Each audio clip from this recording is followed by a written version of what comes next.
History of computer.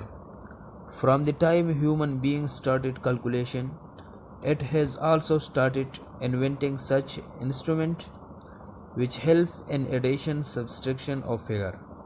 For this purpose, the instrument used is an old abacus. There is a frame in abacus in which 10 balanced lines are fixed. And in each string there are approximately 10 beads which can freely move left or right. Export on abacus can vary speedily, add, subtract, multiply and divide, etc. Abacus was invented by Chinese in 3000 BC.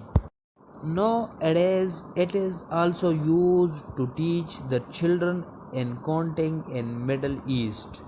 Secondly, computer generation. Until 1950, in the progress of computer, most of the work was done by universities and research organizations. After that, whatever progress was done in this field, its credit goes to the computer maker. After the Second World War, computer progressed very quickly. This progress can be divided into following generation. Thirdly, types of computer. According to design and structure, the computer is divided into three types. Number first, analog computer, second, digital computer, and third, hybrid computer.